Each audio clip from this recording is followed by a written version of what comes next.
The gist is this. I lost my mom to a long-term health issue when I was 10. The cost of treatment drained my parents' finances and it was just Dad and me after Mom died. No extended family. Dad started dating when I was 12 and he met Jane. After a few months he told me her son had a form of brain cancer and was very sick and that they were getting married and he would be helping to take care of her son.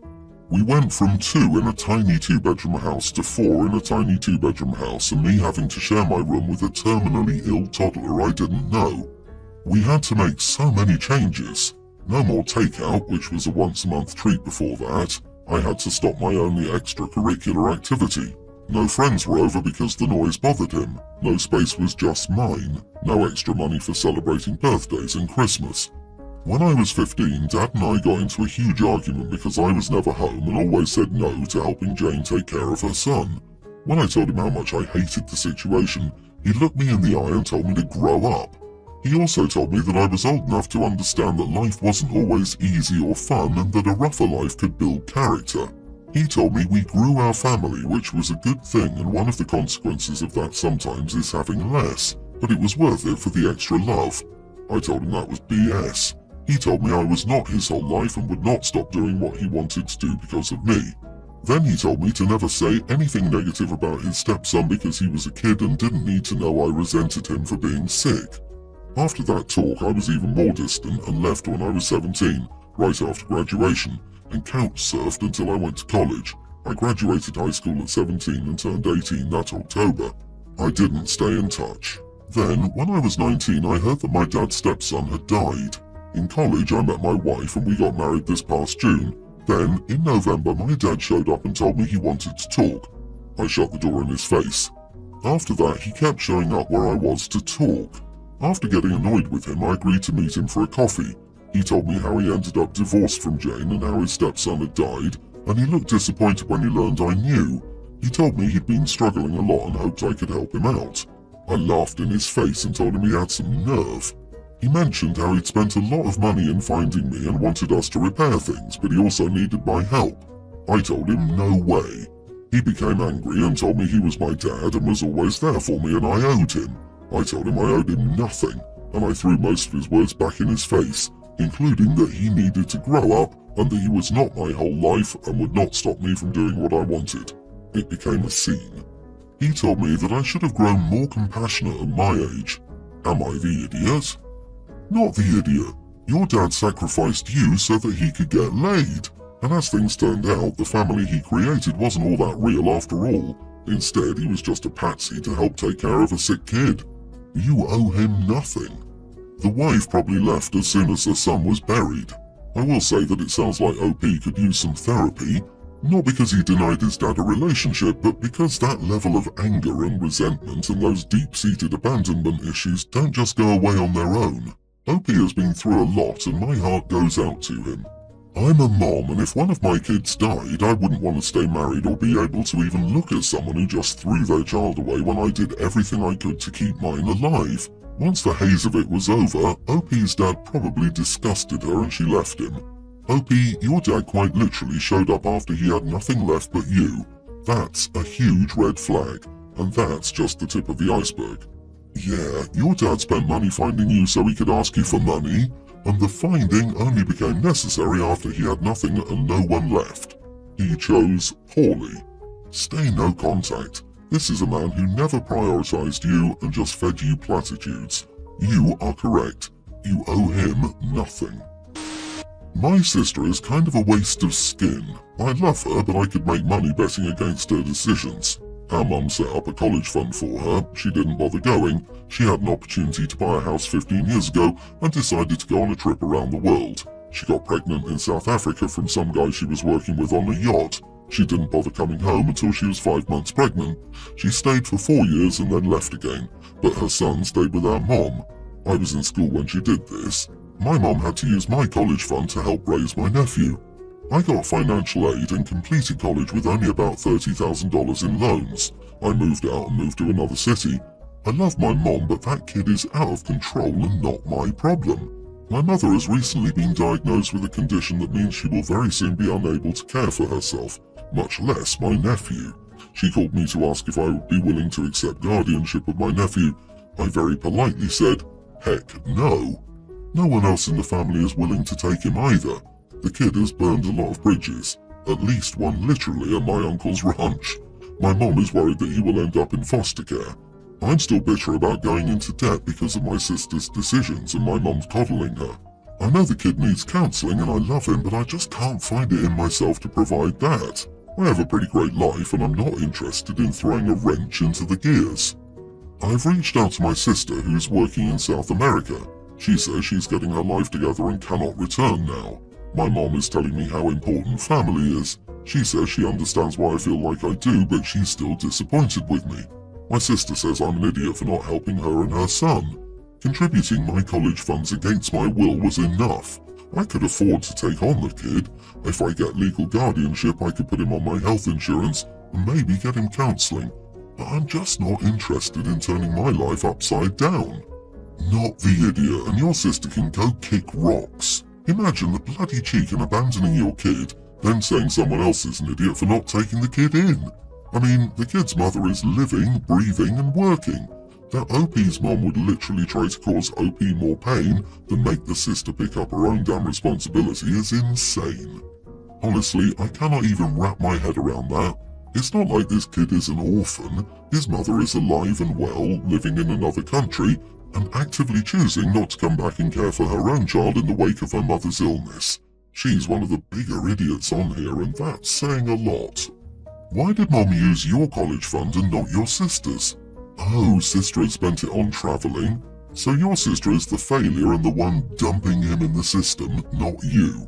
Your mom is an idiot for guilt-tripping you for not taking responsibility for a child who has his own mother and father and using how important family is while your sister doesn't give a damn. I feel awfully sorry for the kid, but don't take him in if you don't want to. It would make you unhappy as well as him. My ex-wife Emma and my wife Lara were pregnant around the same time. Lara was about 10 weeks ahead of Emma. In November, Lara gave birth to our son a few days after his due date. 3 days after he and Lara came home, I received a panic call from my sister-in-law asking if I could take my daughters, twin teens, as Emma had been taken to the hospital the night before and was being taken for a C-section.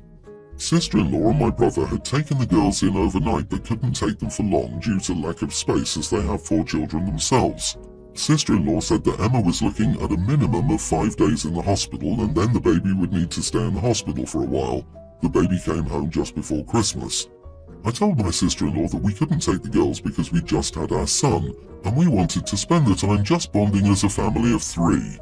Sister-in-law angrily told me that having my new son didn't cancel out the fact I already had 2 daughters. I apologized and told her that I couldn't take them in right now, but I would send her some money to help out while they have the girls. If we hadn't just brought him home, I would have taken the girls in, but Lara and I had already decided that we didn't want any guests for the first weeks, and I told Emma this. While Emma was in the hospital, the girls stayed with sister-in-law and my brother another night before they went to stay with Emma's husband's parents. While the baby was in the hospital, because Emma and her husband were spending most of their time at the hospital, they were cared for a lot by Emma's in-laws, or my sister-in-law and brother. After a week or so, Lara and I offered to take the girls, but they told us they didn't want to stay because we were more focused on our son. It did feel like they were just parroting what they'd heard from the adults around them, though admittedly with the sleepless nights I did forget some things, such as the video call with the girls. After the baby came home and everything settled down with Emma, she sent me a long email in the middle of the night explaining that she was disappointed in my actions and thought that I would see this as a medical emergency and I wouldn't need to be asked to take them in. I told her that we just had a son and I had to think about his needs, especially when there were plenty of people around them to care for them. Emma's told me that any communication is to go through the lawyer because she's fed up dealing with me and will take me to court to get full custody instead of 50-50. I didn't think it was unreasonable to not take them in given we just had a baby. Lara wants me to fix it as we can't afford my child maintenance more than doubling if Emma gets full custody. Am I the idiot for not taking my daughters in? Edit. My sister-in-law and brother live in a small 3-bedroomed house. Having my daughters there also meant that they were struggling more than usual for space. I don't blame them for not being able to take them full time, however they are saving up for a bigger house. Don't get me wrong, I love my daughters. I cherish the time I get with them. If I lost custody, I know Emma wouldn't allow me to see them. When we divorced, she wanted full custody, but I fought for 50-50. She was angry about the divorce. Excuse me, we wanted to spend the time just bonding as a family of 3. But you're a family of 5. You are the idiot, OP. I call that too. He flat out said that his own daughters are not his nuclear family. He referred to his own kids as guests. He also literally forgot about them for 2 weeks. His children were already scared because Mom gave birth 9 weeks early. He is such an idiot. The sheer audacity of the man. Why did he even want 50-50 custody if he only ever intended to be a fair-weather father? I gasped and fell off my chair at guests. I would bet $1 million that this man has referred to caring for his own children as babysitting. Facepalm. You and your new wife are such idiots that I can't even begin to tell you all the reasons. Yep. The only reason Lara wants to fix it is that it will cost them money, taken directly from her child. She was perfectly fine for not letting them come for a week, but when Emma rightfully decided to go for full custody, and the ramifications of their actions were going to cost them financially, all of a sudden, it needed to be fixed. I hope he loses custody, honestly, because OP has shown that even in an emergency, he isn't willing to take care of his own kids. Oh, I love the she's angry about the divorce. OP tries to paint Emma as some scorned ex-wife who wants to get back at him for divorcing her. I doubt that's the reason. This is definitely not the first time something like this has happened. He said with his whole chest, bond as a family of 3, and Satan himself couldn't torture me and get me to say that. I, 54 male, have 2 children, 23 female and 21 male, with my wife, 52. When the kids were young, my parents set up education funds for both of them, which was very generous. However, my wife and I always expected our kids to attend college and then graduate school, as we have done. I have a PhD and my wife has a master's.